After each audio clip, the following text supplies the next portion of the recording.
He gets another. I have a very exciting news today. Sheila had just come up. I could not. This is how I travel to work. He gets another. Announcement ছিল আমি কিছুক্ষণ আগে আমাদের board president wow, bowler হয়ে ব্যাটসম্যানের মতন তুফানি batting করে বিশ্বজুড়ে প্রশংসায় বাসছেন তানজিম হাসান সাকিব।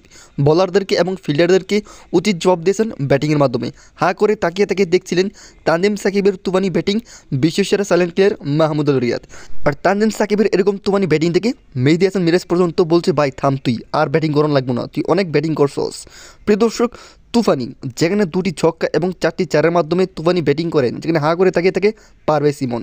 প্রিয় দর্শক, তার পাশাপাশি লাইভে এসে সাকিব আল হাসান তানজিম সাকিবের জন্য খুব শুভকামনা জানায়, তার ব্যাটিংয়ের উন্নতি হয়েছে এবং মহেন্দ্র সিং ধোনিও তানজিম সাকিবকে অনেক শুভকামনা জানায় এবং প্রশংসাও করে। যেখানে এরকম ব্যাটিং থেকে শেষ পর্যন্ত মহেন্দ্র সিং ধোনি বলে সে আমাদের আইপিএলের মধ্যে যোগ্য একজন খেলোয়াড় হতে পারে। তবে মহেন্দ্র সিং ধোনির পাশাপাশি শেষ পর্যন্ত কলকাতার নাইট রাইডার্সের শাহরুখ খান তো বলেই উঠেছে, নিলামের আগে যদি এরকম খেলা দেখতাম তাহলে অনেক আগে থেকেই তানজিম সাকিবকে আমাদের কলকাতাতে বেরিয়ে নিতাম। যেখানে তানজিম সাকিবের এরকম তুফানি ব্যাটিং থেকে শেষ পর্যন্ত মাহমুদুল রিয়াদ গিয়ে তানজিম সাকিবের এরকম রসও জানতে চায়।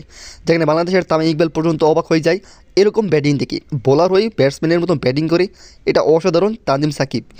এরপরও যেন শেষ হচ্ছিল না তানজিম সাকিবের তুফানি ব্যাটিং, একের পর এক 4 ছক্কা। যেখানে এই ম্যাচের মধ্যে তানজিম সাকিব অসাধারণ খেলা দিয়েছে, 2টি ছক্কা এবং 4টি চার। কেউ ভাবতেও পারেনি এরকম খেলা দেবে তানজিম হাসান সাকিব। যেখানে মোট 45 রান করে এই খেলোয়াড়টি আউট হয়ে যায়। প্রিয় দর্শক, তানজিম সাকিবের ব্যাটিং ভালো লাগলে প্লিজ সাবস্ক্রাইব করে পাশে থাকবেন।